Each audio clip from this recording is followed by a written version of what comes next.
May we have the honor of reply by Honorable Mr. Justice Kakheto Sema.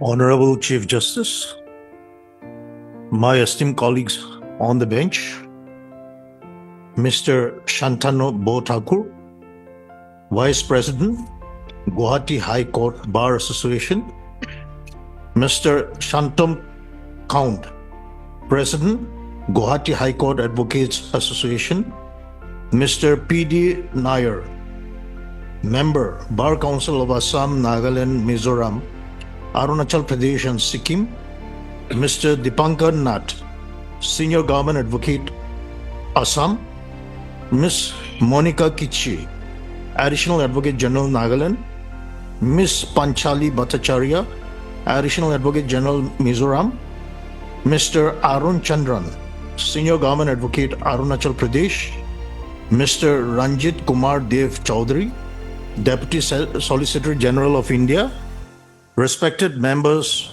of the bar, officials and staffs of the registry, friends, family members, ladies and gentlemen.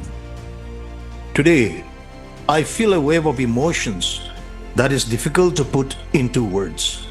It is not easy to say goodbye to a role that has not only shaped my professional life, but has also deeply touched my soul. Today marks the end of my journey as a judge of the Gauhati High Court, a journey that has lasted 3 years, 8 months and 22 days, but one that will live in my heart forever. When I first entered this institution as a judge, I did so with a quiet sense of responsibility, aware of the weight of the robe I was about to wear, but I never imagined how profoundly this journey would change me. Each day on the bench taught me something new about the law, about people, and most importantly, about myself. I have always believed that justice is not an abstract idea. It is lived and felt. And there, in this very court, I have seen its human face. I have seen young advocates arguing with trembling voices but with firm convictions. I have seen ordinary people, some of them walking miles from remote villages, enter this courtroom with nothing but hope in their eyes. I have seen colleagues stay late into the evening, poring over files because they knew the value of time in the lives of the litigants. These are not small things. These are the moments that define justice. Let me now take you back to a quite seemingly ordinary moment in my life, one that would later unfold into something extraordinary. It was sometime in the month of February 2014 when I was done serving as the Additional Advocate General of Nagaland that a man deeply devoted to God visited me in my modest and unassuming office at Kohima Bench and prayed for me, and thereafter quietly but with certainty told me that there is a revelation from God that one day you will be appointed as a judge. Saying these words, he left my office. Life carried on, and those words and prayer faded from my memory. Years passed. It was sometime in the latter part of the year 2020 when I was working in my residential chamber along with Miss Livika, the present government advocate at Kohima Bench, who was also then discharging the same responsibilities, that the same person came to our house and had a prayer with my mother, and thereafter came to my chamber, stood at the door, and pushing aside the curtain told me, "Do you still remember the word of God revealed about 7 years ago, that you will one day be appointed as a judge?" And saying these words, he left the house. I was then nearing 58 years of age. I smiled to myself and told Miss Livika, "This man doesn't understand how a judge is appointed, and there is no truth in what he is saying." But destiny had other plans. In March, April of the year 2021, during the height of COVID-19 pandemic, I received a call from the then Honorable the Chief Justice of Gauhati High Court, Mr. Justice Sudhanshu Dulai, asking me to come to Gauhati as the Collegium was initiating the process to recommend my name for appointment as the judge of the High Court. I accordingly traveled to Gauhati, completed the paperwork, and had a 20-minute interaction with the then Honorable Chief Justice.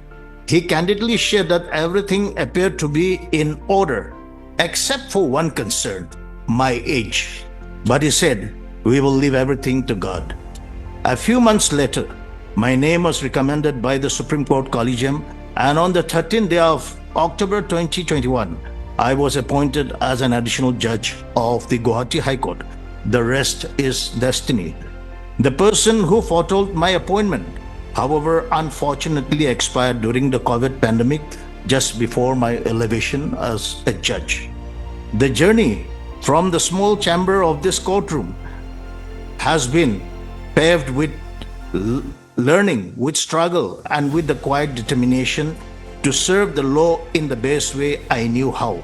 Every day, as I donned the robes and stepped into this courtyard, I reminded myself of this solemn oath I took to uphold the Constitution, to serve without fear or favor, affection or ill will. In my time on the bench, I have encountered both the weight of the law and the warmth of justice. There have been difficult days, days when the burden of a decision lingered long after court rose. There were also days of quiet satisfaction when I knew that fairness had prevailed. My guiding principle has always been simple: to do what is just, to speak what is right, and to act in good conscience. To my fellow judges, I owe more than words can express. I have been privileged to serve alongside men and women of immense integrity, wisdom, and compassion.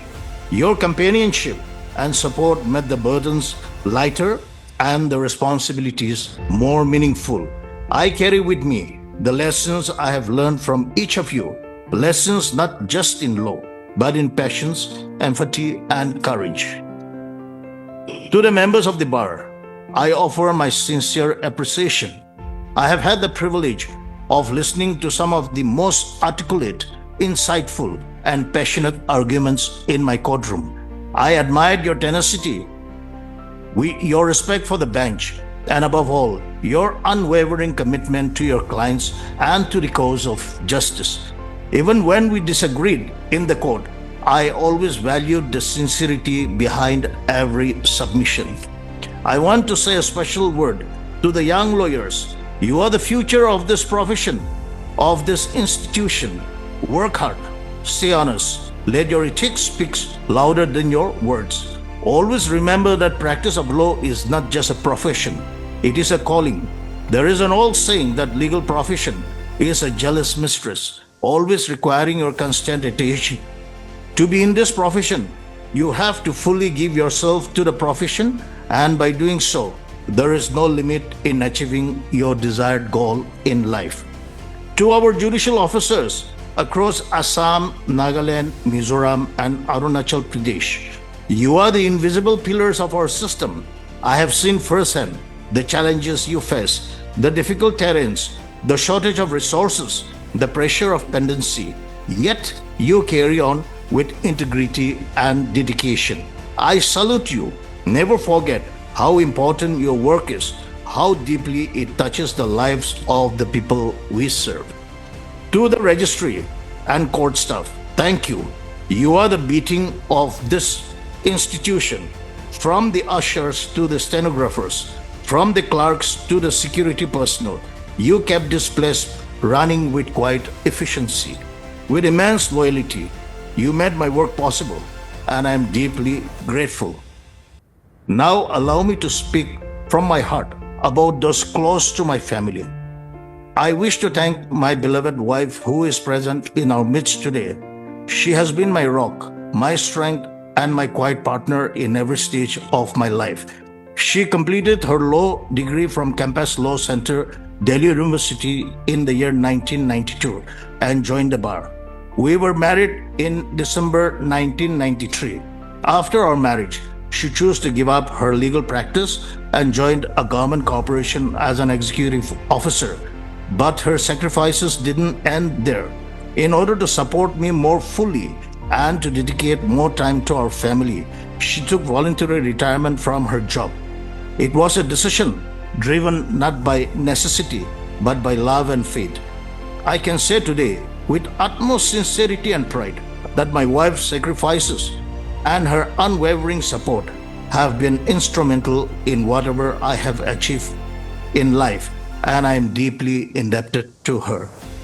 To my son Hilo, who is also in our midst today, and my daughter Loino, who could not make it to the program due to some health issues, I take this opportunity to thank both of them, as they have at all times encouraged and helped me to positively move forward in my life. As I step away from the bench, I do so with a deep sense of peace. This is not just the end of a chapter, but the beginning of a reflection. I live with no bitterness, only blessings. The rope comes off, but the responsibility to uphold truth, to live with integrity, and to serve society in any way I can remains. This court will always remain close to my heart. It has been an honor to serve the people of Assam, Nagaland, Mizoram, and Arunachal Pradesh from this institution. I pray that the torch of justice continues to burn bright in these halls, and that every person who walks into this court finds hope, fairness, and dignity. I thank each one of you for your support, your prayer, your trust. Thank you for being a part of my journey. May justice reign. May our constitution guide us, and may God bless us all. Thank you. Jai Hind. With the permission of your lordship, farewell address may now be concluded.